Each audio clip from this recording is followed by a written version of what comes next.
Assemblywoman Bilbray Axelrod. Here. Assemblywoman Cohen. Here. Assemblywoman Gonzalez. Here. Assemblywoman Hanson. Assemblywoman Hardy. Assemblywoman Kasama. Here. Assemblywoman Krasner. Assemblywoman Marzola. Here. Assemblyman Miller. Here. Assemblywoman Wynn. Here. Assemblyman O'Neill.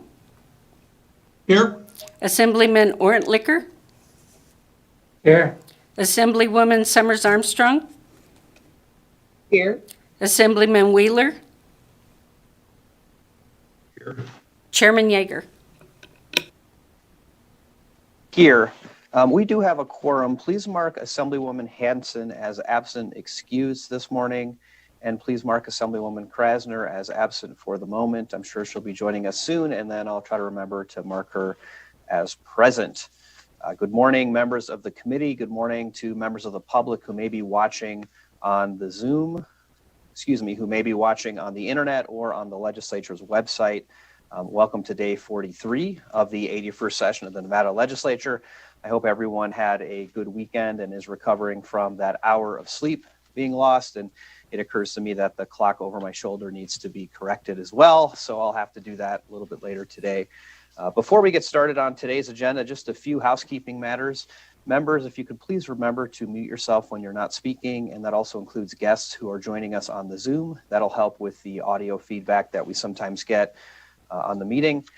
For presenters on the Zoom and for any presenters of the bills today, if you could remember to state your name each time before you speak, particularly when you are answering a question, that'll help our committee secretaries have accurate minutes. We do expect courtesy and respect in our interactions with one another. We don't always agree on policy. That is perfectly okay, but we need to make sure we're being respectful of one another, the legislative institution, and the staff. And finally, many members are using multiple devices and screens to access this meeting, so please don't see it as a sign of disrespect or inattention if folks appear to be looking away during the meeting. With those housekeeping matters behind us, we're going to move on to our agenda.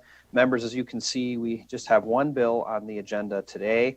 At this time, I'm going to open the hearing on Assembly Bill 241. Assembly Bill 241 establishes provisions governing credits on terms of imprisonment during certain declarations of emergency. We have our own Assemblywoman Gonzalez to present the bill, and I think she has 2 or 3 other presenters with her on Zoom this morning. So I want to welcome all of you to the Assembly Judiciary Committee. We'll give you a chance to present the bill, and then I'm sure we'll have some questions. So welcome back, Assemblywoman Gonzalez, and please proceed when you're ready.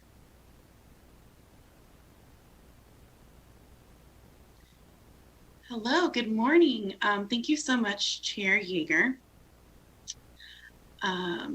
For the record, I am Assemblywoman Cecilia Gonzalez, representing Assembly District 16 in beautiful Clark County, Nevada.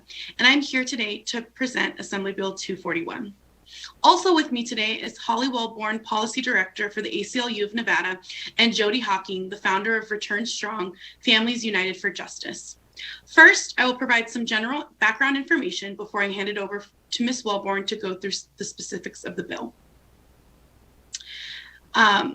As of March 13th, 2021, statistics show that Nevada's Department of Corrections, otherwise referred to as NDOC facilities, reported 5,460 cases and 56 deaths due to COVID-19. For the committee's reference, this information from the Nevada's Department of Health and Human Services is posted on Nellis. Of those cases, nearly 1,000 involved NDOC employees. 53 inmates and 3 NDOC employees have died due to COVID-19.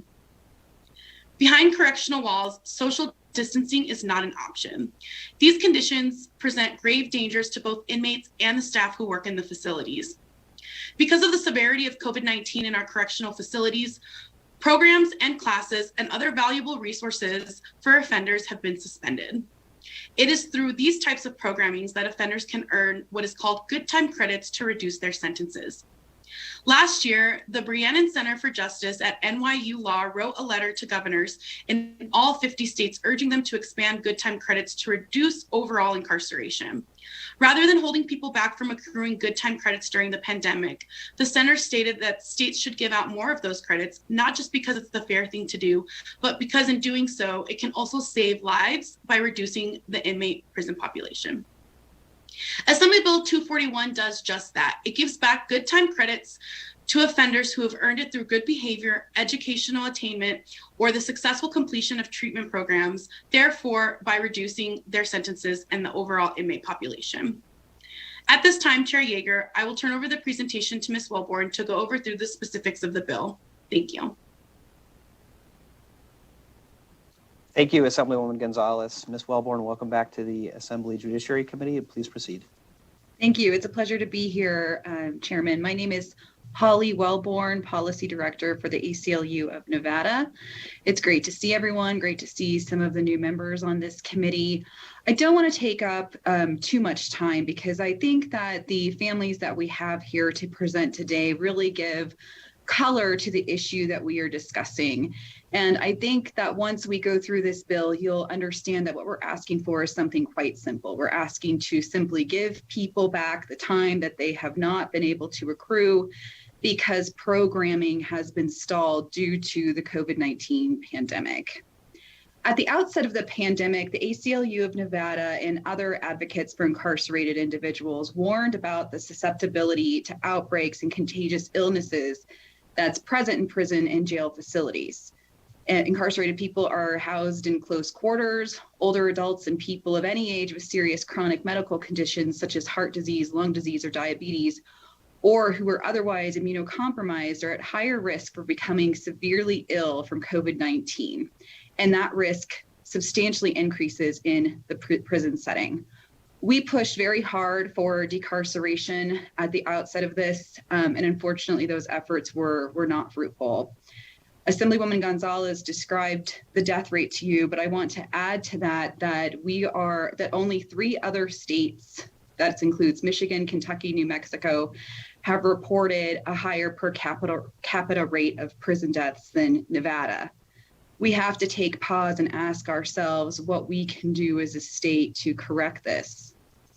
The state's decision to isolate rather than incarcerate ended all prison programming, and as a result, folks lost their sentence credits that families were depending on.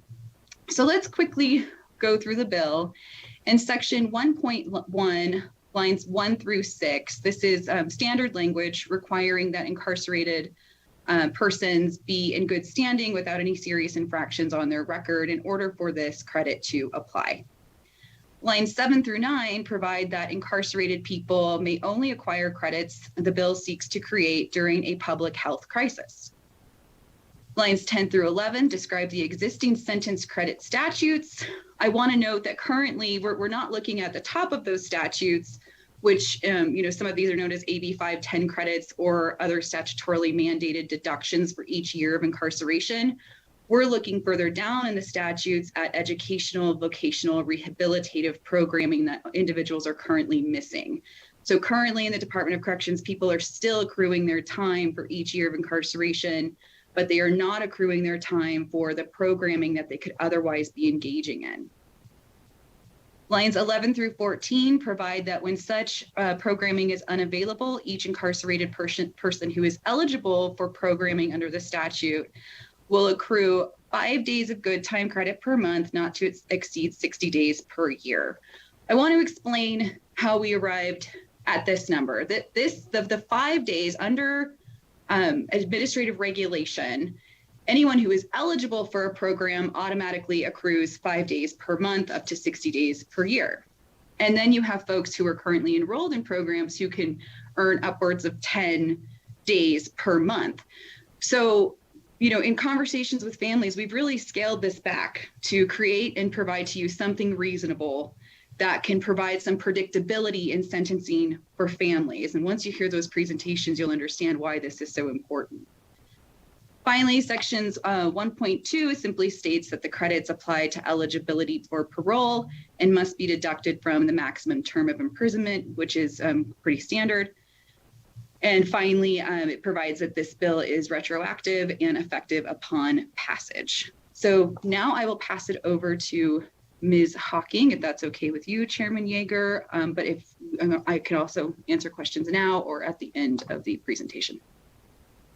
Thank you, Ms. Wellborn. We'll go ahead and give Ms. Hawking a chance to make her remarks, and then we'll open it up for questions. So welcome, Ms. Hawking, and please go ahead.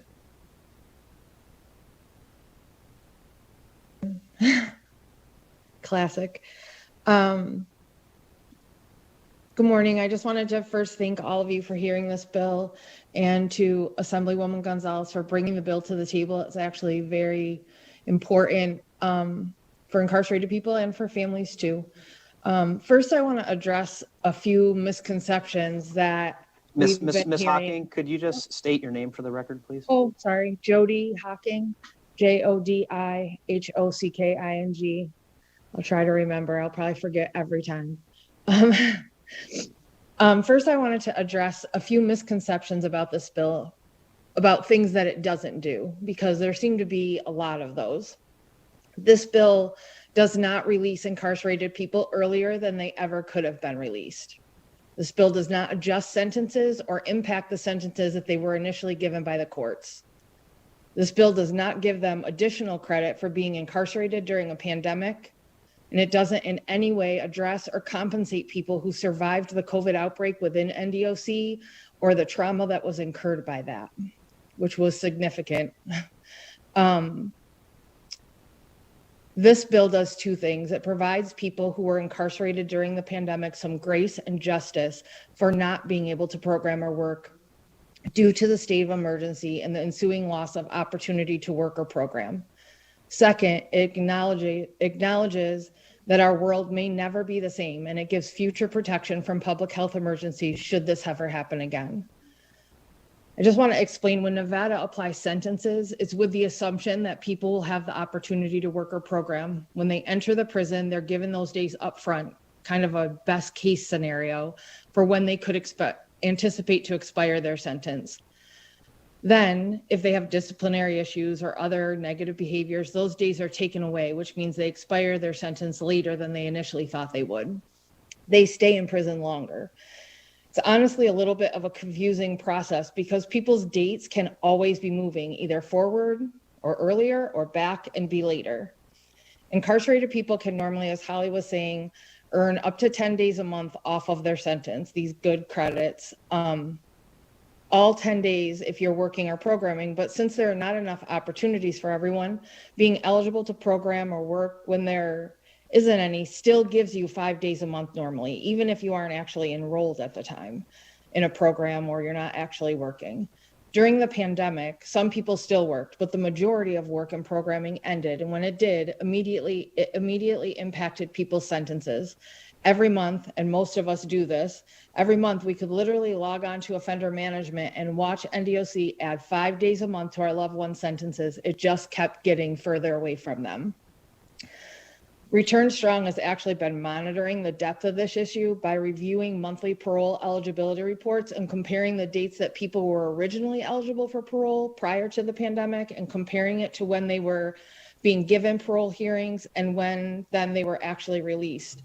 From October 2020 until February 2021, we were able to manually identify 817 people who should have received their mandatory parole boards and 71 that would have already expired if they had received those 60 credits that they lost over the course of this year. I want to share a little piece of a document that a member sent us that was provided by, or that was written by Associate Warden Gabriela Nahara at Florence McClure Women's Correctional Center regarding the loss of programming credits. Give me just 1 second. I have too many screens open and now I can't find it. Okay. So this was from NDOC to incarcerated people, and they talk about sentence management.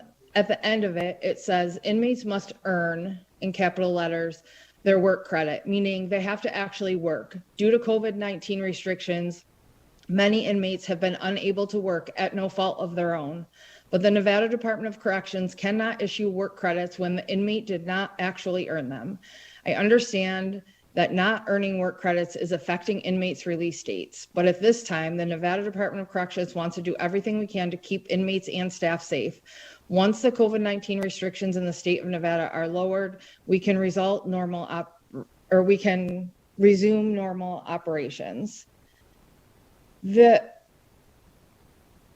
NDOC and the governor's office have been unwilling to do anything to correct this. Director Daniels point blank told us that we need to bring this issue to people who have the power and authority to make the decisions, which was the legislature. So here we are. We're not asking for anything extra. I'm not going to lie. If I could come in here and say that the torture that people endured, they deserve much more than the 5 days that they should have got, and let's give them all a year credit, I would absolutely do it. But all we're really asking for is what they were supposed to get in the first place. So we're here, like I said, not asking for extra, but asking for legislators to make incarcerated people whole, to give them what the state says that they should get, and to protect them from the harm that has been done during the pandemic in terms of their time. And in the case of future public health emergencies, to make this a law so that now and going forward, they're protected. Thank you so much for your testimony. Assemblywoman Gonzalez, I know we have a couple others on the Zoom with us. Are they here to testify as part of the presentation or here in support? Yes, they're here to be part of the presentation. Okay, so I have a couple more individuals, I think, on the Zoom. Looks like we have Miss Salve and Miss O'Neill. Why don't we start with Miss Salve? If you'd like to present your testimony, please go ahead. Thank you for having me here. My name is Jan Salve, Jansalvay. And I want to say thank you for listening to us today. It may seem small to you, 5 days a month, 60 days a year, but in prison, especially during a COVID outbreak, 60 days can very quickly turn into a death sentence, as it did for my nephew, Nicholas. I'm here to let you know how the 5 added days per month added to Nicholas's sentence, sorry about that, affected his mental and physical health. He was supposed to get out in October 2020. Because of COVID and the lack of programming days, educational opportunities, and jobs, they started adding 5 days a month to his release date. In 11 months, this added an additional 55 days. He was supposed to be out in time to vote. He was supposed to be out in time for his dad's birthday, my birthday, his grandfather's. Then he was supposed to be out for Christmas. Nick was denied treatment for hepatitis C in June of 2020 because they said he'd be out too soon to qualify. He told me several inmates were given the same bad news. They would all be out too soon to qualify for the medical treatment. He was despondent. He was outraged and heartbroken, not just for himself. He said several men were given similar excuses.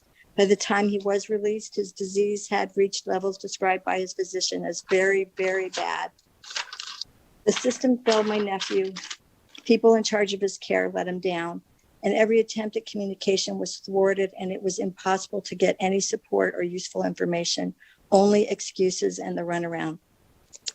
Despite his own efforts to advocate for himself, he was left to wither. Those in positions of power told me he didn't make the list of compassionate release. There were hundreds on dialysis and with cancer deemed in worse medical condition. Our only option was to wait and hope for the best. Their hands were tied. By the time he was released and by the time we could get him medical care, he didn't make it. I'm here with the hope that you will find a way to help others in the same situation. His friends, his brothers and sisters who deserve to be treated as human beings. Their sentences are being lengthened through no fault of their own. It's time to correct the injustice that too many Nevadans have endured by a system where the punishment does not fit the crime. I'm here to remind you that AB 241 isn't about letting criminals out early. It isn't about giving them a gift of time. It's about creating a piece of justice by giving them what they would have been able to earn if we were not in a pandemic. Every person in this country has had to face struggles, but we can Zoom, we get stimulus checks, we get a whole virtual system. Incarcerated people lost the opportunity to earn their programming days and now staying past release dates. And in our family, that cost us dearly. Thank you for your time, and I hope you will support AB 241, because ultimately it is the moral and just thing to do for incarcerated human beings. And I know that my nephew would hope that for all of his people that, you know, he grew to love and care for. And anyway, I thank you so much for listening to my testimony. Thank you for your testimony, Ms. Salve, and certainly sorry for your loss. Before we move on, I want to note for the record that Assemblywoman Krasner has joined us. So, Madam Secretary, could you please mark her present?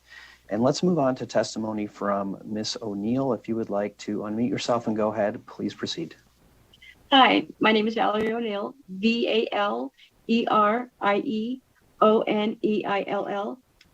Good morning, my name is Valerie, and I'm a voter in Senate District 12, and my son is incarcerated in Nevada Department of Corrections, and I'm here to try to express to you how important it is that AB 241 is to be passed. I have heard that there are some legislators that have the impression that this bill is releasing criminals before they have served their time, but in reality, it does a few things. It gives people who have been incarcerated during a pandemic credit towards their sentences for time they should have been able to earn, but couldn't, because just like out here, everything shut down in there too.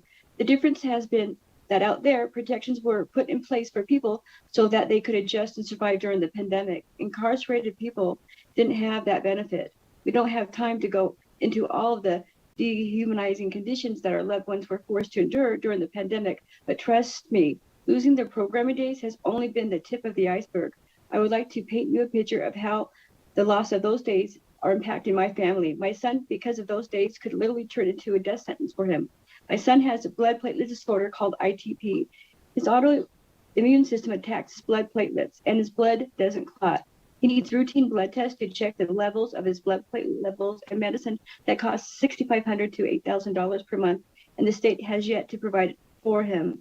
They are not in any position to manage the severe medical issues that he has. In the last 45 days, my son has been taken to the hospital twice due to low platelets. On January 30th, 2021, 9 days after a blood test was finally taken, my son was woken up by correction officers at 2 a.m., informing him that an ambulance was on the way to take him to the hospital as a lab called with his blood test results, and his blood platelet level was 14. A healthy person's platelets are usually over 140,000. By the time he got to the hospital, another blood test was taken, and his blood platelets level was at 10. My son was told by his doctor that if he was brought in a day later, he could have died. He received blood platelet transfusions as well as regular blood transfusions, and he stayed several days in the hospital. Upon discharge, his blood platelet level was 285, and that is high for him. And his doctor said he must be given his medication daily, and in the event he doesn't receive the medication, he is to be brought into the office weekly for an injection of medication. When he returned to High Desert State Prison, he saw the doctor there, and my son was told basically his medication wouldn't be approved, but he would be put in an authorization for it. My son spent one night in the infirmary, and the next morning on February 5th, 2021, instead of going back to his unit, he was transferred to Southern Desert Correctional Center. My son never received the medication nor was taken to his doctor's office. On March 1st, he was given a blood test to check his platelet level. Then on March 4th, once again, an ambulance was called to take him to the hospital as the lab called, and his results showed his platelets were now down to 24. Once again, he was given blood platelet transfusions, and at this time, when he was released from the hospital on March 7th, his platelet level was only at 100. He was told that it is imperative he takes his medication daily. He was released from the hospital, and he returned to the infirmary at High Desert State Prison, and as of today, he's still there and not receiving the medication. I was told last Friday by a nurse there his medication is a non-formulary medication, and it needs to be requested by the provider at High Desert State Prison.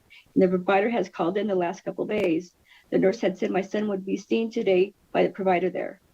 Why I'm telling you all this, simply because During all of this, his expiration date has continued to move away from him. Originally, he should have been going to the mandatory vote in January of 2021, and now it is scheduled for April next month, which, if approved, he would be getting ready to come home. But the combination of factors, including the loss of programming days through no fault of his own, have extended his time in prison by at least 2 months. Nevada Department of Corrections says they do not have the power or authority to do anything about it, which I understand is true. We have pled with the governor's office for executive order to give him the programming days back, and in our case for compassionate release. We don't even get a response from them. Director Daniels said once, if you want something done, take it to the people who have the power to do something about it. So here we are asking the people with the authority to do something about it. Step up and vote yes on AB 241. Thank you for your time. Thank you for your testimony this morning, Ms. O'Neill. I think now we are ready for questions, so I'll ask committee members. Does anyone have a question they'd like to ask on Assembly Bill 241? We'll start with Assemblyman O'Neill. Thank you, Mr. Speaker. And probably the young lady from ACLU may be best at answering this question, or Ms. Gonzalez. Let me give you a hypothetical. I think I understand the bill's intent, but it deals with inmates who are already enrolled in programs. And if that's correct, how about if I'm not enrolled in a program, the emergency is declared, the program, whatever it may be, the high school, college, whatever, is shut down, and I go, oh, wait a minute, I want to join that program, but I can't. Do I get my 5 days? Chair Yeager, through you to Assemblyman O'Neill. This is Holly Wellborn, Policy Director for the ACLU of Nevada. That is an excellent question, and the answer is yes. And that is because under current administrative regulation, 2 things happen. So first, if a person is eligible for a program, there is sort of an assumption that that person will eventually make their way to, whether it's a GED program, whether it's, a vocational program. So they'll start accruing approximately 5 days per month under that regulation. And then individuals who are enrolled in the program through that same administrative regulation, they accrue approximately 10 days per month. So I understand. So I didn't want it beforehand, but now the emergency is declared. I get it. Correct? So I think that people who would decline to, my understanding, and Ms. Hawking might know more from her experience and the vast number of folks that she works with. Holly Wellborn, ACLU of Nevada, for the record. She might be able to help answer this question, but those individuals who even declined, it's my understanding that they still accrue that time. Who decline, they get time. I apologize. Maybe it'd be best if somebody from DOC was available or legal. If they decline to join a program, you still get 5 days service time? That's my understanding, but Ms. Hawking might be able to give more color to that, or we can get that question specifically answered from the Nevada Department of Corrections. I appreciate that. I have trouble with, I can understand extending the 5 days when the program shut down to those already enrolled, but I do have difficulty giving it to those that had declined it until they didn't have to do anything and then wanting to enroll. So I do appreciate it, and we'll see what we can get clarification either from DOC or legal on it. Thank you. Thank you, Mr. Chair. I appreciate the time. Thank you, and if everyone could please remember to state their name. That was an exchange between Ms. Wellborn, and obviously we know Assemblyman O'Neill's voice, but for our committee secretary, that was Ms. Wellborn. I don't know if we don't have legal with us because he is busy drafting bills that we are waiting to introduce today. I don't know if we have NDOC joining us, but I wanted to go to Vice Chair Wynn to address that question because I think she knows the answer to it. I was going to ask a question. I think it might clarify Assemblyman O'Neill's concern or clarify what his questions are. So the inmates, they all receive the credit up front. I believe Assemblywoman Gonzalez in her presentation, or Ms. Wellborn, had indicated that they are given that credit up front. It is calculated, and then if they are not participating in programming or they are not behaving appropriately, then they lose that credit. The people that are in there now that are incarcerated, they receive that credit, but because there is no programming available, they are not receiving that credit. If you want to look at NRS 209.443, this isn't even addressed in this bill. I think this bill is fairly modest and conservative in the way that it's calculating the credit, and I think that's probably a fair assumption. But if you look at that section, for example, if you were enrolled in a high school diploma program, in addition to that good time credit that you get the 5 days a month for participating in that program, if you successfully complete like a GED or a high school diploma, you get an additional 60 days of credit in addition to that. And so if that programming is not available, in addition to those 5 days a month that you are not receiving, now you are not eligible to receive that like 60 days for your high school diploma.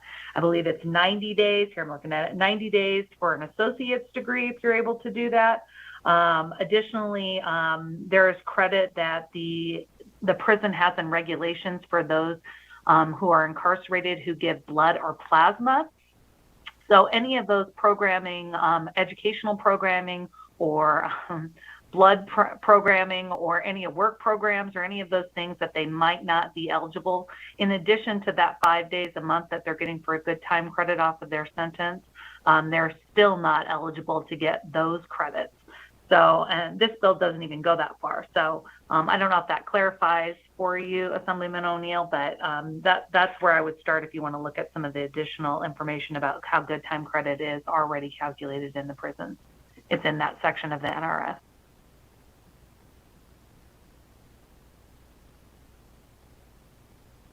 Thank you, Vice Chair. I appreciate that. I feel like I should just step aside and let you run the rest of the meeting. Thank you for that expertise. I think that's really helpful to know how the calculations work, that you get it at the beginning and then essentially gets added back on if you don't do the programming. So I think that's the conundrum we find ourselves in when there's no programming to be had. I'm going to go next to Assemblywoman Cohen for a question. Thank you, Chair, and thank you for the presentation. My question is on these programs, that these programs are good for the inmates and good to get them on their way back, adjusting back into society. Are all of these programs things that they can participate on once they've been released? If we were to pass this, so like the GED programs, the drug treatment, is there anything else that they possibly couldn't do once they've been released?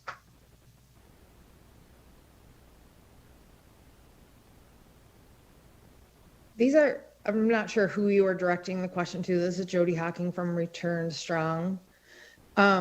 These programming credits are a general programming credit. Like Vice Chair Wynn was saying, this isn't like specific, like training specific. They can earn these credits for being a porter and cleaning tables in their unit. They can earn these credits from participating in community in any way, really, right? They don't earn the credits, they get the credits, but because all of porter jobs were shut down, high school diploma programs were shut down, and Vice Chair Wynn is right, like we didn't really go into that other level of credits, which you're gonna hear letters from families that do address that issue.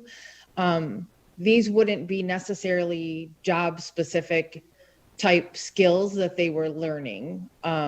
Those would be more on like PI level, and some of those things remained. Those were the 10 credits that Holly talked about. Some of those 10 credits fell into that. So this is just a general, they get it at the beginning of their sentence, and as long as they're not refusing, they're not in DSEG, they're not in disciplinary segregation, they're not getting sanctions, and they're not refusing to cooperate and have those types of problems, they automatically get those. So, or they automatically keep them, I should say. But during the pandemic, for some reason, they looked at it as if they weren't being earned. And if they weren't being earned, then they weren't letting them have them and they were deducting them from their sentence. It's kind of like, it's a little bit of a backwards way, the way that they're calculated in Nevada. Does that answer that question? Yes, I think I'm a little confused though. But so if someone took a GED class, we're talking about those credits as well, right? Yes, that would be educational programming, but they would also be able to get additional credits on top of that for our GED program.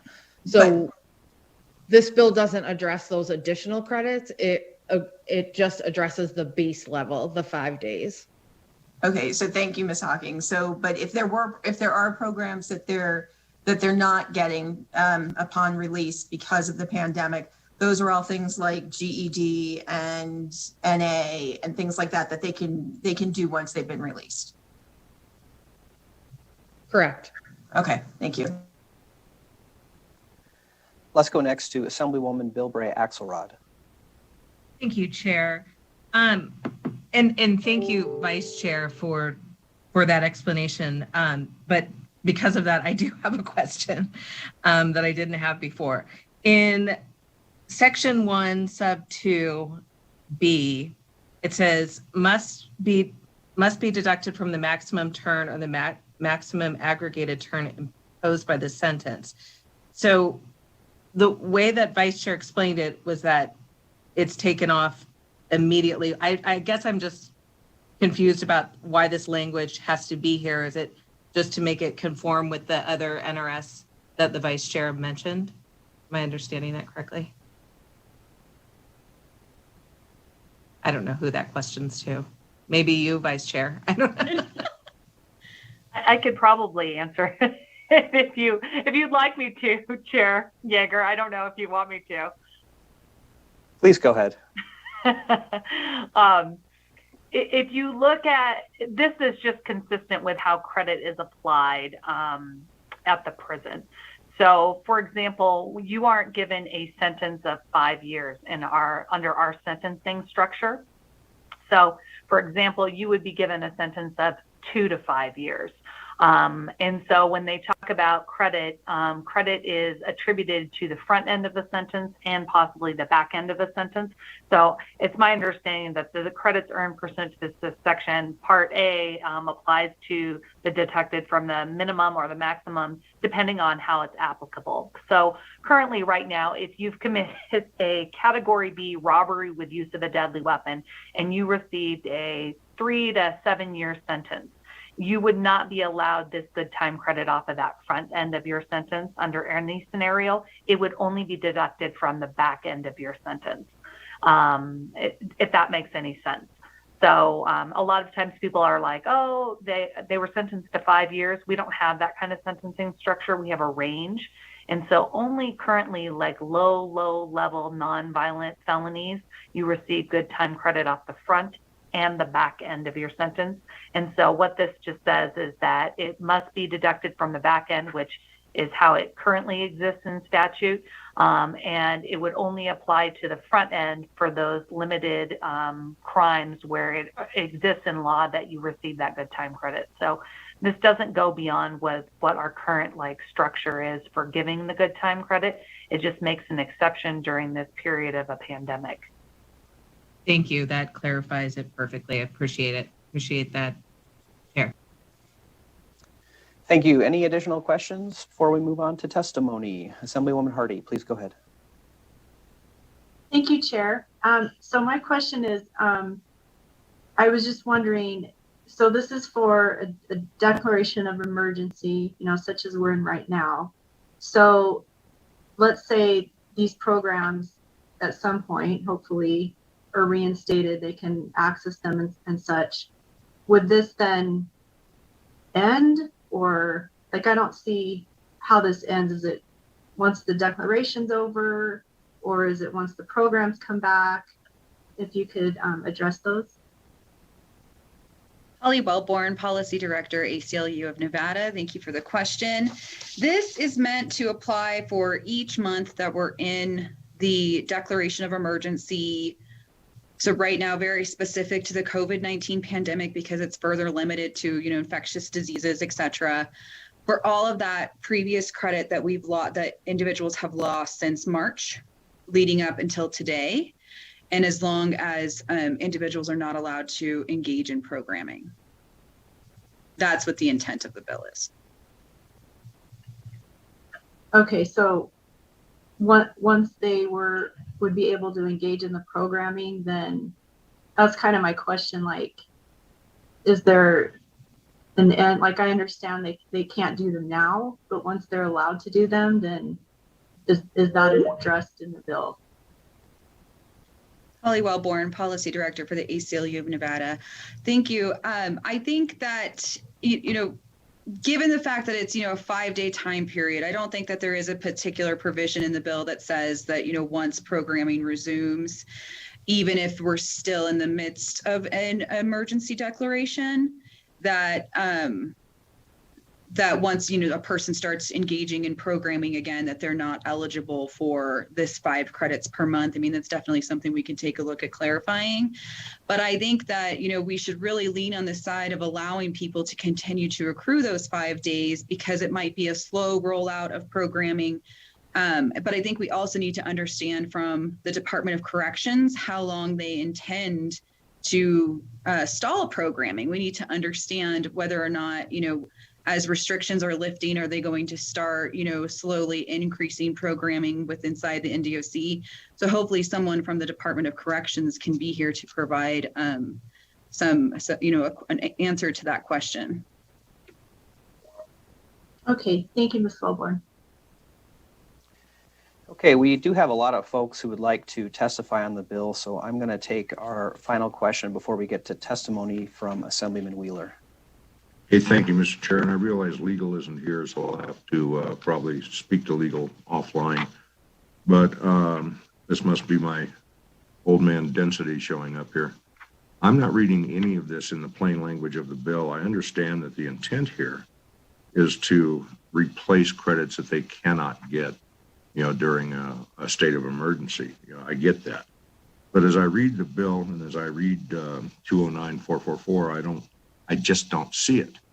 So by the plain language of this bill, it says to me, and maybe someone can explain this to me, Ms. Wellborn or someone, that no matter what, they're going to get 5 days credit per month for every month of declared emergency for a pandemic, which with a cap of 60 days, which we would be at right now because this bill is retroactive.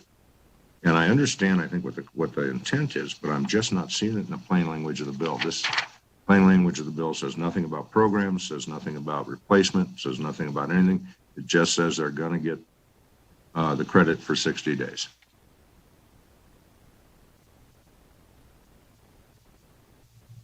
Thank you, Chairman Yeager. Holly Wellborn, Policy Director for the ACLU of Nevada. Thank you for the question. The bill is meant to read by adding the NRS codes, NRS 209.433, et cetera. Those are the statutes that speak specifically to good time credits in the sentence credit structure. And within each of those statutes, it discusses the good time credit that is accrued for vocational programming, educational programming, et cetera. So by adding those statutes in, that is, makes clear that, this is meant to exist within that same chapter and have a carve out for, a state of emergency.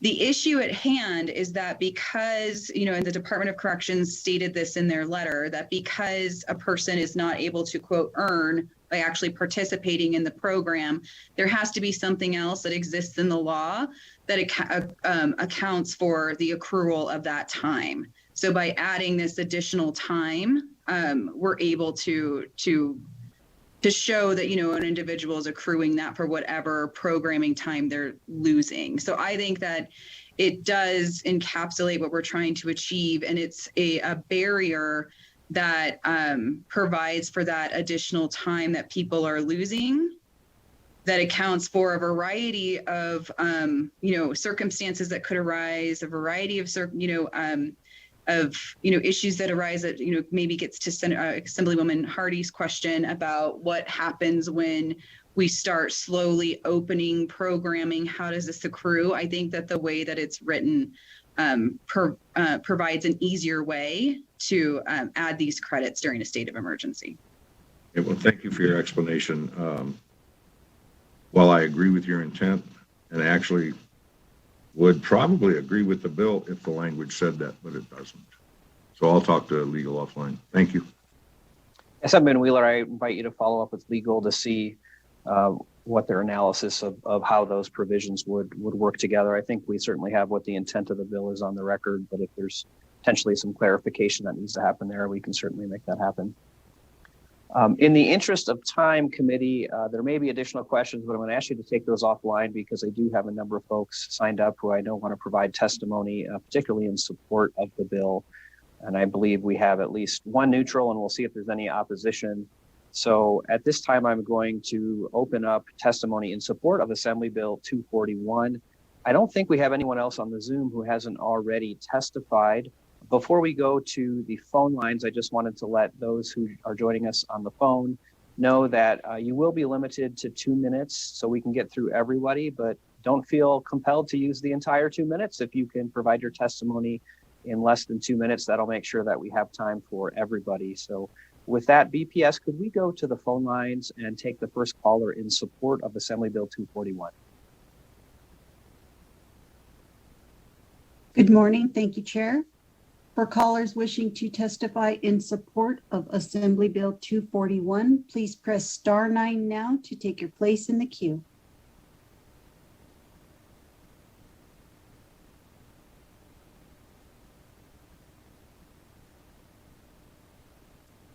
We will begin with caller with the last 3 digits of 826. Caller, please slowly state and spell your name for the record. You have 2 minutes and may begin. Good morning. My name is Ayana, Ayana. Last name Simmons Oglesby, ending Oglesby. And thank you guys for this opportunity. And thank you, Assemblywoman Gonzalez, for bringing this bill, AB 241. I would like to state that the system that the sentences are based on are already flawed by 120 days. Pre-release parole efforts are oftentimes delayed. However, with the pandemic and dangerous conditions and overcrowding, if the bylaws which these are based on are enforced, it would help. They are already behind schedule. We understand that there's a chain of command. Those who are not incarcerated have no excuse not to do their due diligence. Even if you guys have to initiate a task force just for this, it would help and be greatly appreciated. We clearly understand for every day that an inmate sits in jail, someone else earned $1. But others slacking and disregarding efforts, it affects all of us. They have already lost. They've lost their freedom. They lost their touch to their spouses and their children. And it's like we punish them on top of punishing them. They lost wages. They worked for free. And it's just a blatant disregard for the inmates. And I will have to remind everyone, they are still human. If we could help in any kind of way in efforts, I understand those that do life sentences and things like that, they're being punished for their crimes. However, if we keep and continuously taking away from them, we continuously break them down even more. I would like to say we are Nevada strong. We are battle born. These are our brothers and sisters. And again, we have a moral obligation to do what's right by them. If those who are in charge are slacking, they need to be accounted for to help. It's a mark of the moving the mouse on the computer. It's something that we can do together, and I am in support of AB 241, and with that, I close. Thank you for your time.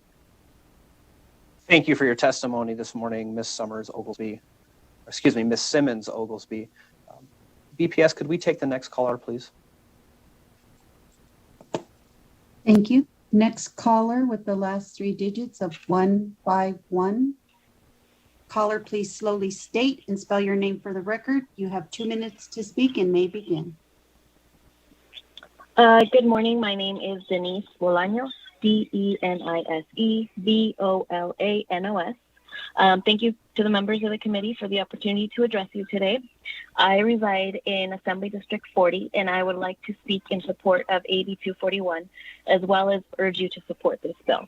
My husband is incarcerated here in Nevada, and although this bill would not change his release date, as we have a different fight altogether, it would benefit so many families in this state, and I'm with them today. The following is a statement from a family member who is personally affected and couldn't be here today to speak. She states, "My husband's original date was May 5th, and now it's June 1st and counting. He wasn't able to work because he didn't have a high school diploma, and then he wasn't able to keep programming to keep his days from moving because, well, there was no programs because of COVID. His date keeps moving back, but not because of write-ups or anything like that. He is just keeping his head down and doing his time. 2 months, even 2 weeks, may not seem like much, but it is huge for those that get a chance to reunite with their families that much sooner after years of being separated and over a year without even seeing each other. COVID has taken so much from everyone, and this committee finds itself in the unique position to be able to do something about it and get some of those losses back. Please support AB 241. Thank you for your time." Thank you for your testimony, Ms. Bolaños. BPS, let's take the next caller in support, please. Next caller with the last 3 digits of 007. Caller, please slowly state and spell your name for the record. You have 2 minutes to speak and may begin. My name is Lisa Rasmussen, Rasmussen. Good morning, Chairman Yeager and members of the committee. I am testifying in support of AB 241. I want to address a couple things that I think have been floating around in the conversation this morning. And I'm testifying on behalf of NACJ. I'm sorry I didn't say that. So this is a really conservative bill, is the first thing I want to tell any of you who may have doubts about this bill. This is simply restoring opportunities that were available pre-pandemic.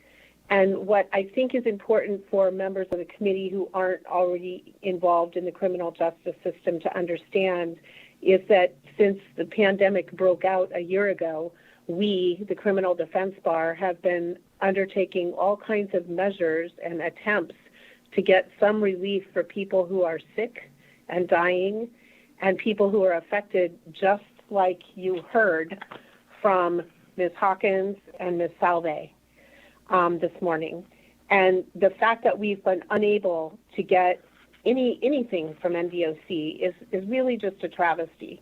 And the fact that NDOC is continually punting to the legislature and making people basically have to wait a year or more for some kind of remedy is in and of itself a travesty. We don't have any system in place to get people who are sick or dying out, and we're really alone in that.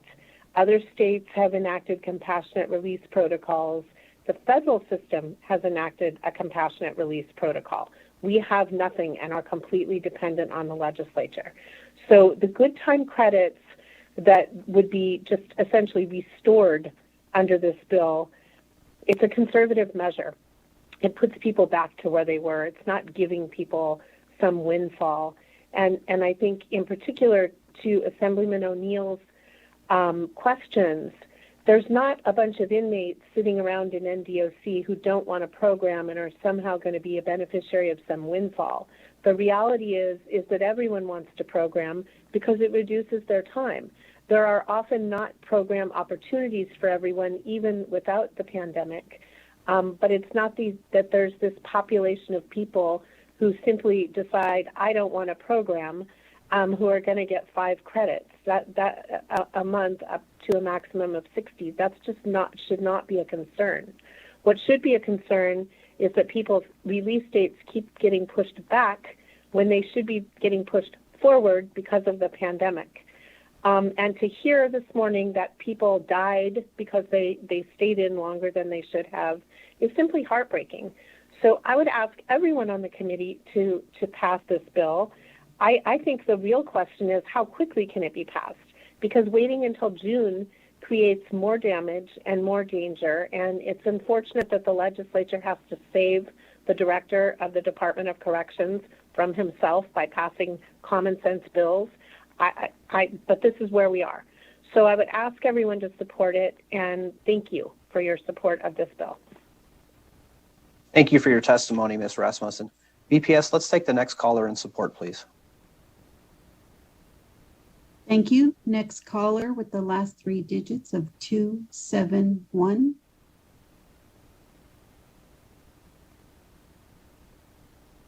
Caller, please slowly state and spell your name for the record. You have 2 minutes to speak and may begin.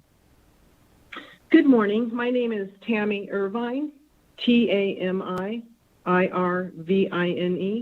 I'm from Senate District 3, and I'll be reading a statement from a friend who could not be here today, and she is from Senate District 13. Her name is Catherine Greco, and she has a daughter who's incarcerated at Casa Grande. She says, my name is Catherine Greco. I support AB 214. My daughter is currently housed at Casa Grande Traditional Housing for 20 months. She has not been able to accrue any good time credit over the last 12 months. Her facility shut down completely on March 6, 2020, and still remains closed. All programs were also shut down. If you had a job in the community, you were forced to quit immediately and put on lockdown. If my daughter had been given credit, she would have been very close to applying for house arrest and coming home to our family. She has never been in trouble before. She has made one mistake when she turned 25. I know she's not perfect. I don't think any of us are. I would like very much for my daughter to be able to have the same good time credits that individuals before her received. COVID-19 happened. It's not her fault. She's done so much to try to give back to her community since she has been incarcerated. My daughter has spoke to high school students. She has completed her associate's degree and was on the dean's list, trying to complete her bachelor's degree at UNLV. Eventually, she will be living and working in our community. Are we going to be remembered as a community that wouldn't work with them, only keep them locked down? All we are asking is to grant these individuals the same 5 days a month that we're giving to previous inmates before the COVID-19 pandemic. This was not their fault. They didn't ask for any of this. There were several inmates that were working their NDOC jobs, like my daughter, and still has not received credit. The COVID-19 pandemic is a once-in-a-lifetime occurrence. I know the correctional facilities did not intend for this to happen. There was not a clear-cut path for any of this. My daughter cleaned at Casa Grande during the pandemic. She would receive her 5 days credit as soon as possible. She was responsible for cleaning the facility and cleaning out rooms of discharged inmates that tested positive for COVID. Unfortunately, later, she tested positive for COVID in January 2021. This isn't a request for a gift. This is a request for fairness and justice. Thank you. I support AB 214. Thank you for your time. Thank you for your testimony, Ms. Irvine. BPS, let's take the next caller, please. Next caller with the last three digits of 209. Please slowly state and spell your name for the record. You have 2 minutes and may begin. Ashley White, ASHLEY, WHITE. Good morning. I am here in support of Bill AB 241. I live in Assembly District 15. This issue has deeply impacted my family and I. My fiance is currently incarcerated at SDCC, and I am home raising 2 young children alone. One who is severely autistic. He was attending classes and working on rehabilitation before everything got shut down due to COVID-19 in Nevada. In Nevada, your expiration date is based on the best case scenario, so they give you days and your potential expiration date before you earn them, and then if you don't earn the days, your expiration date gradually moves further back as they take the days away from our point of view, extending your sentence. From the prison's point of view, I guess they say you didn't earn the days, but how do you earn days during a pandemic when jobs and programming days didn't exist? The crazy part is it wasn't his fault. He has been programming successfully for years. He would have already been out and expired if it were not for him losing programming days. This loss has increased his depression severely along with his anxiety. He is older and at high risk for bad outcomes from COVID. Thank God he survived it when he caught it. I'm struggling with COVID right now at home with the kids alone and trying to deal with remote school and the financial stress since I lost my job during the pandemic. We are very close to facing homelessness without his help, which I would have if those days never would have been taken away from him. He feels like all that work was a waste of time for him. He feels that the facility got what they wanted from him, but now cannot hold up their end of the bargain and give him the credit. It seems like for him and many other individuals, it is a never-winning battle with no end in sight. It just is not fair to take something away that was already completed and worked on. He was very happy and proud of himself for all the work that he had learned and going and doing, and now it seems to him like it was just a slap in the face. I support AB 241. All incarcerated people deserve credit for programming when the prison couldn't offer those opportunities. You can't make them bear the brunt of the pandemic on their backs. As others have said, this isn't about giving criminals early release. This is about giving people the 5 days a month credit they could have earned if earning opportunities were available. Like Jan said, we gave free people unemployment and didn't think about it, but we can't give incarcerated people the 5 days a month they could have earned. I feel like it is the same premise. Please vote yes on AB 241 and give us 5 days of hope. Thank you. Thank you for your testimony, Ms. White. BPS, let's take the next caller, please. Take the next caller with the last 3 digits of 064. Caller, please slowly state and spell your name for the record. You have 2 minutes to speak and may begin. Georgia Morales, Georgia Morales. Good morning. I am here in support of AB 241. I believe this bill is very important and due to many individuals that are incarcerated. It is no fault of their own that COVID-19 hit and a pandemic shut down their whole routine.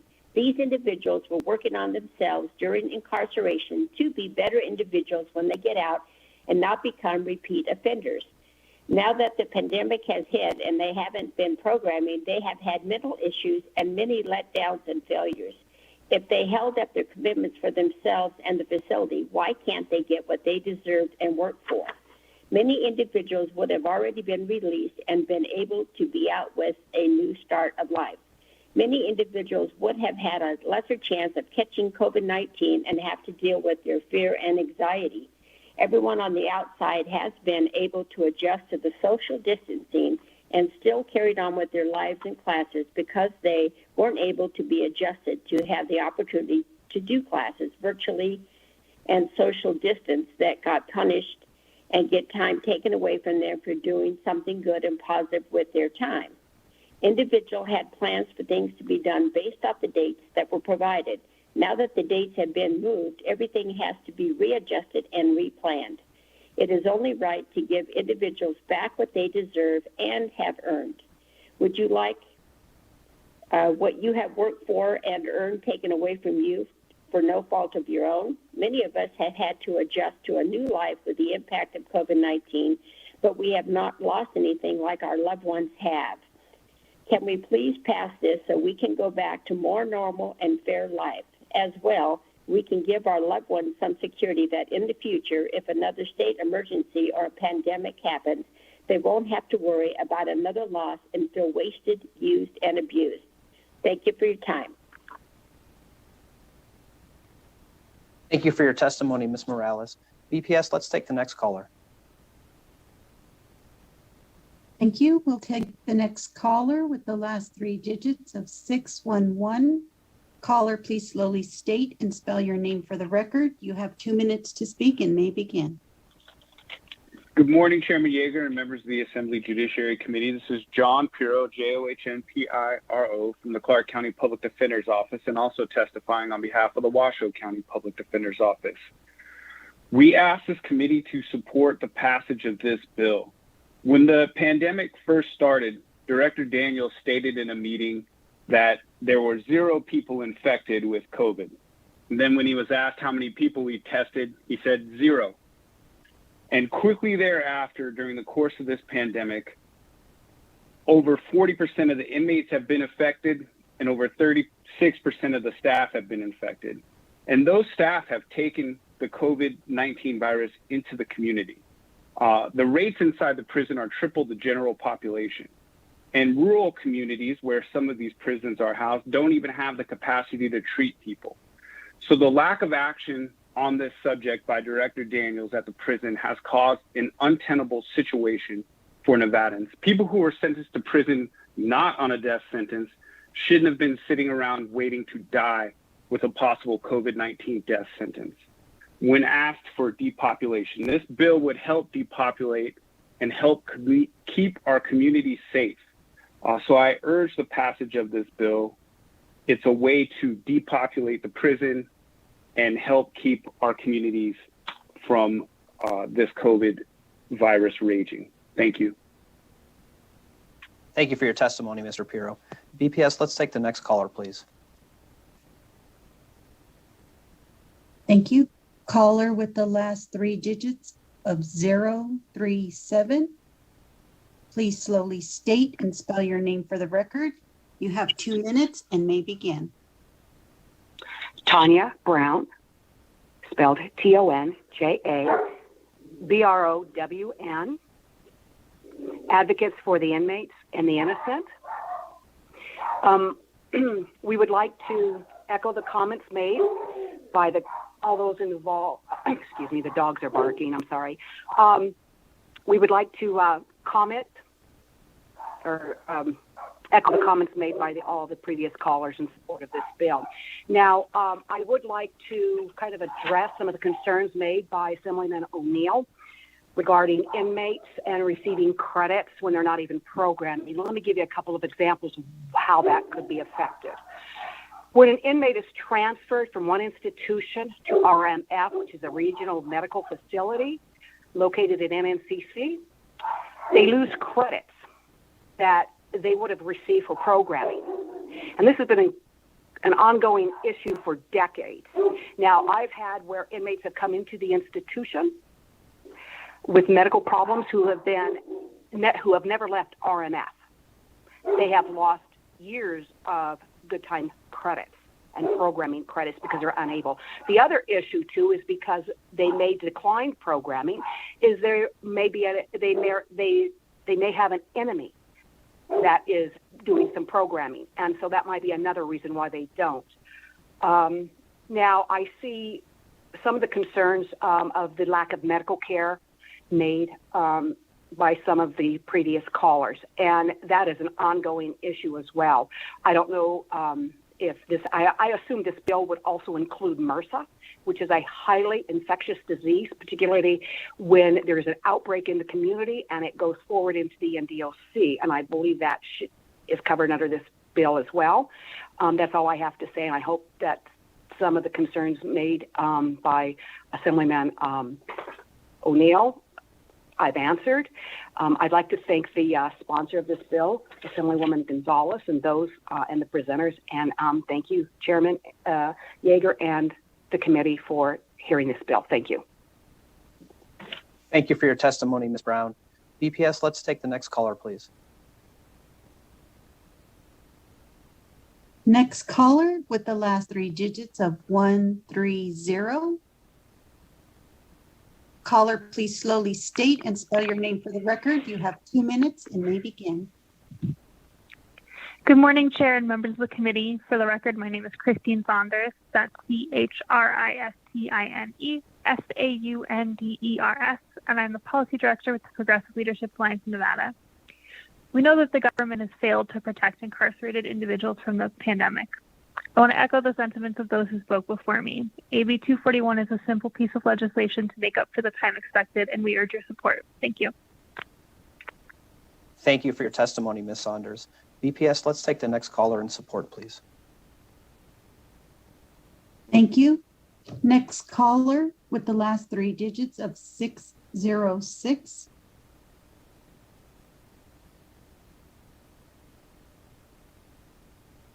Caller with the last three digits of 606, please press *6 now to unmute yourself. Please slowly state and spell your name for the record. You have 2 minutes to speak and may begin. Hello, my name is Amber Cannon, AMBERCANNON,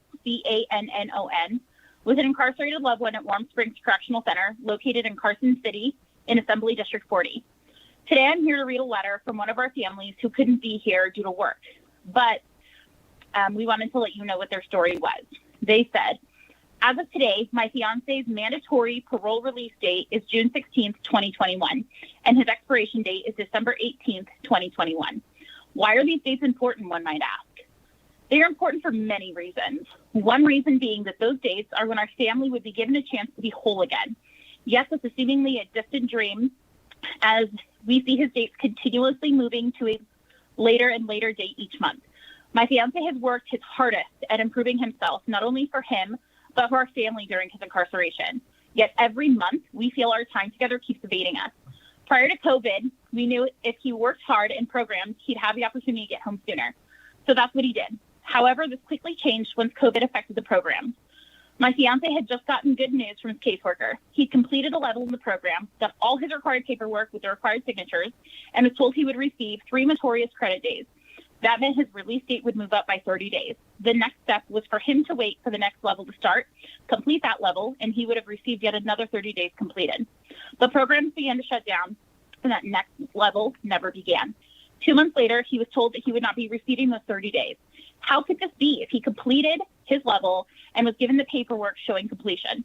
He was still waiting for an answer. On top of that, since he was able to continue the program, every month we see his parole and expiration dates move back by 5 days. Before the program got shut down, we didn't have to worry about this date moving back and those 5 days every single month. Now it's a constant feeling of loss and disappointment. If my fiance had been able to continue programming, he would have potentially been released on parole in April, 1 month from now. If he had received the 30 days owed to him for programming, he could be home today. Not only are our loved ones faced with trying to figure out how mentally, emotionally, and physically coping with all of the changes that COVID has brought on, they have also been made to feel like there is no means to an end. My fiance feels like he is chasing his own tail. He has done everything he can in an effort to be proactive, knowing it will get him nowhere. He has submitted grievances asking the program, despite knowing what the response will be, but needed to feel like he should do something. Yet he is just further disappointed when the responses received, saying that programming had been placed on hold. My fiance did not choose to stop his programming, yet he's being subjected to the repercussions of it. If our loved ones received the credit days they would have otherwise been entitled to, this does not mean they would simply be released early. This means they would be released in a fair and timely manner. We support AB 241 and pray that you will see that this isn't a gift to them. It is what is considered fair and humane. As for myself personally, I'm also in support of AB 241. Thank you. Thank you for your testimony, Ms. Cannon. BPS, let's take the next caller in support, please. Next caller with the last 3 digits of 779. Please slowly state and spell your name for the record. You have 2 minutes to speak and may begin. Yes, hello. Thank you for letting me be here today. My name is Nicole Tate, NICOLETATE, a registered voter of Assembly District 2 supporting AB 241. It goes without saying that this pandemic has affected everyone worldwide, but there are thousands of forgotten people who are incarcerated who this pandemic has not forgotten. Thousands of incarcerated persons were infected with COVID-19 and many have lost their lives. Due to the struggle of handling a disease such as this, programming for many incarcerated persons were stopped in their tracks for safety. This is the unfortunate side effect of having the loss of programming days simply because they were unable to do them. This means that people like my husband, who could be home 2 months sooner as he was programming, but that stopped almost a year ago. Anything can happen while in prison. During my husband's incarceration, he has not only suffered direct and indirect effects from COVID-19, he also suffered a broken neck during a sports-related injury a few years ago. Just like out here in public, every day is not promised. Granting people the time lost due to no fault of their own is the right thing to do. Please help those affected now as well as help those who could be affected in the future. Thank you. And please urgently suggest that you pass AB 241. Thank you and have a good day. Thank you for your testimony, Ms. Tate. BPS, we're going to take 2 more callers in support. So could we go ahead and please take our second to last caller? Yes, thank you, Chair. Caller with the last 3 digits of 833. Please slowly state and spell your name for the record. You have 2 minutes to speak and may begin. My name is Jennifer Henry, Jenifer, Henry, Henry. And I am speaking on behalf of Carolyn Glover, who cannot be here today. My message brings a lot of frustration with urgency to understand why families are chasing their loved ones' expiration dates that are due for releases this year. It is ridiculous for OMD to continually calculate more time for programs and jobs that are simply not there for inmates during COVID-19. The majority of the inmates have been maintaining their expiration dates until the hit of COVID-19, having case managers expressing the lack of jobs in their facilities with, "It isn't the case manager's priority to keep inmates working to seize their time." With this being said, families would like to know if jobs are not available, then why are their loved ones' release time restarting for longer sentencing? Why is COVID-19 penalizing families' loved ones and forcing inmates to conduct more time during a national emergency? That isn't to the fault of their own nor control. The families are sick. What's fair for the nation should be fair for inmates that were coming home and conducting their structured sentencing. We are pleading for the 5 days per month to be returned and not penalize the inmates due to COVID-19. Thank you for your time. Thank you for your testimony, Ms. Henry. And I'll note for committee members that the statement from Ms. Glover is, or it might be Mr. Glover, I'm not sure, is actually uploaded on Nellis, so you can read that there. BPS, if there are any other callers in support, let's go ahead and take one more, please. Callers wishing to testify in support of Assembly Bill 241, please press *9 now to take your place in the queue.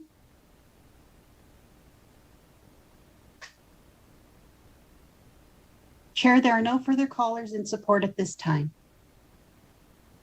Thank you so much, BPS. I think that timing worked out nicely, so we will close testimony in support. I'll now open it up for testimony in opposition. We don't have anyone in the Zoom in opposition, I don't believe, but BPS, could we check the phone lines to see if there's anybody there in opposition to AB 241? Yes, thank you, Chair. For callers wishing to testify in opposition of Assembly Bill 241, please press *9 now to take your place in the queue. For callers wishing to provide testimony in opposition of Assembly Bill 241, please press *9 now to take your place in the queue. Chair, there are no callers for opposition. Thank you, BPS. I will close opposition testimony. I will now open neutral testimony. I believe we have Captain Lawson on the Zoom with us, who I think is in neutral. So, Captain, if you're there, if you want to go ahead and unmute and provide your neutral testimony, please. Good morning, Chairman Yeager and members of the committee. This is Tom Lawson. I'm the Chief of the Parole and Probation Division for the Department of Public Safety, testifying in neutral on this bill.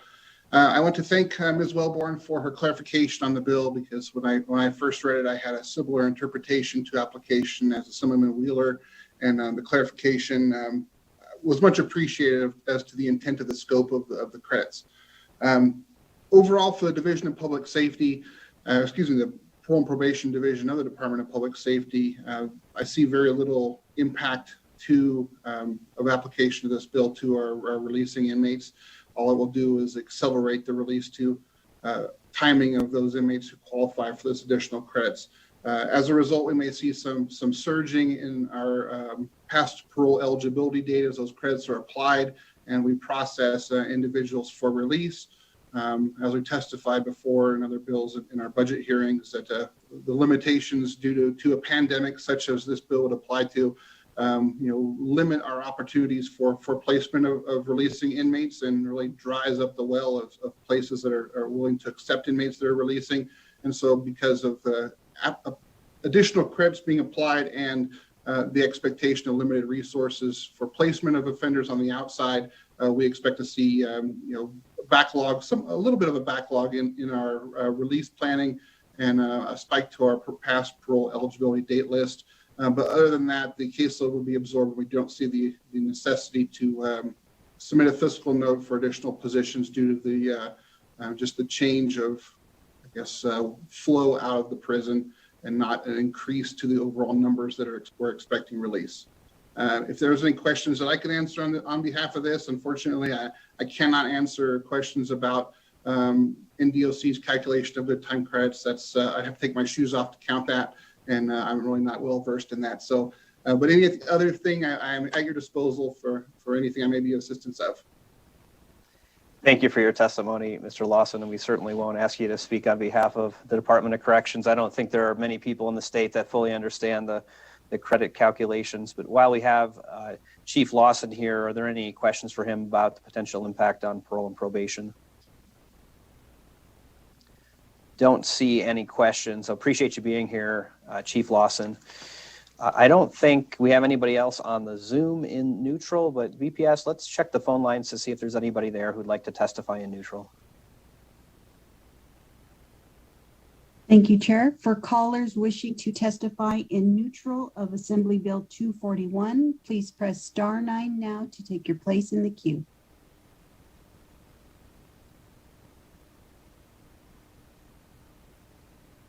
Callers wishing to testify in neutral of Assembly Bill 241, please press *9 now to take your place in the queue.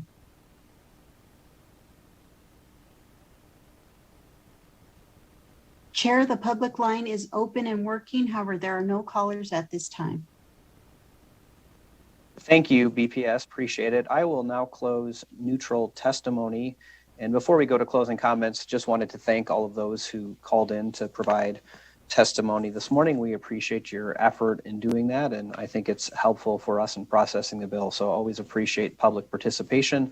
Assemblywoman Gonzalez, I'll turn it back over to you and anyone else who is with you to provide concluding remarks. Thank you so much, Chair Yeager. Again, Assemblywoman Cecilia Gonzalez, for the record, Assembly District 16. In closing, I want to thank you for the opportunity to present AB 241. I want to also thank all those that called in with their personal stories, as I am also personally impacted by having a family member incarcerated at this time during a pandemic. People in our prisons and jails are unfortunately also disproportionately likely to have many other chronic health issues. Nevertheless, as you've heard on the record, correctional health care is low quality and very difficult to access. This bill seeks to address the public health crisis in our incarcerated population due to this highly infectious disease, as we know of as COVID-19. And hopefully we will never have to go through this again. However, that's also the purpose of this bill, is to have it in our statute that if we were to unfortunately endure a public health pandemic, that we have something in place to address that in our incarcerated population. I urge for your support, and thank you again so much for being able to present AB 241. Thank you. Thank you so much, Assemblywoman. Ms. Wellborn, would you like to make any concluding remarks? Thank you, Chair Yeager. No, I will just say thank you to this committee and thank you to Assemblywoman Gonzalez and Ms. Hawking for pushing this forward. We hope that you will consider this legislation. Thank you so much, Ms. Wellborn. And I want to thank you, and I want to thank also, can everyone hear me, by the way? Okay, my computer is telling me that I'm muted, but I don't think I'm actually muted. So thank you, Ms. Hawking, Ms. O'Neill, and Ms. Salve for being here as well to help present the bill. We appreciate your time this morning, and thank you for spending a little bit of your Monday morning with us, and we hope you have a great rest of the day. So with that, I'm going to close Assembly Bill 241. Members, we have one more item on our agenda this morning, and that is public comment. By way of reminder, we reserve up to 30 minutes of public comment at the end of each meeting. Callers on the public comment line will have up to 2 minutes to provide public comment. Public comment is a time to raise matters of a general nature that fall within the jurisdiction of the Assembly Judiciary Committee. BPS, could we go to the line and see if there's anybody who'd like to give public comment this morning? Thank you, Chair. For callers wishing to provide public comment, please press *9 now to take your place in the queue.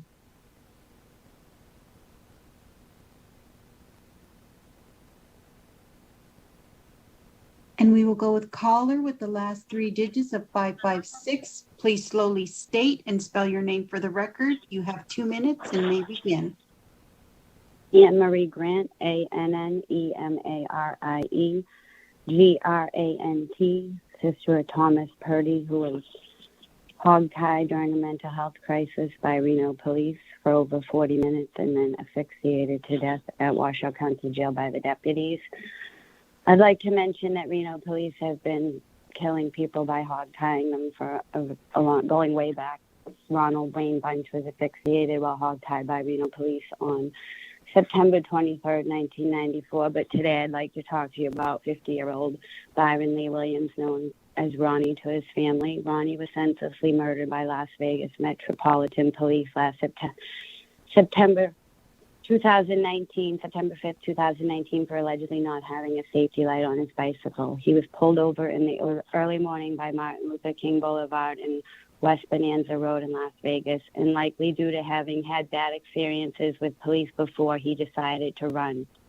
When Metro caught up with him, he complied and got on the ground surrendering. 2 police officers jumped on his back, holding him in a prone restraint. At this point, Ronnie began stating over and over again, "I can't breathe." His pleas for help was only answered with total callousness. The video shows officers laughing, mocking him, and giving each other props for catching him. Around 7 officers were on scene, and all of them turned off their body cameras before Ronnie was transported in the ambulance. Ronnie died shortly after. No officers have been indicted. In typical police MO, they immediately tried to criminalize Ronnie for past mistakes in his life. Per Ronnie's niece, Tina Acree, he was loved, he was a changed man, and it needs to be known that he changed his lifestyle. 21 times he told police officers who were arresting him, "I can't breathe, I can't breathe, I can't breathe," 21 times. And the last words that Ronnie heard from LVMPD, telling him no one was coming for him, no help was coming for him. I truly don't understand how people become so compassionless and lose their moral compass. When my brother was asphyxiated to death by Reno police, Washoe County DA did not even review his case, nor does he review any deaths at the hands of law enforcement in Washoe County if the method of killing is asphyxiation by officers. Per the Washoe County Medical Examiner, my brother would not have died were it not for the physical force used on him. My brother weighed 140 pounds soaking wet. He died uncombative, having assaulted nobody, simply asking for help. Please do not support bills that provide further protection to law enforcement. Please support bills that provide accountability and transparency from law enforcement, and bills that protect community members from police who choose to abuse their authority. Thank you. Thank you for your public comment, Ms. Grant. BPS, is there anybody else on the public comment line? For callers wishing to provide public comment, please press *9 now to take your place in the queue.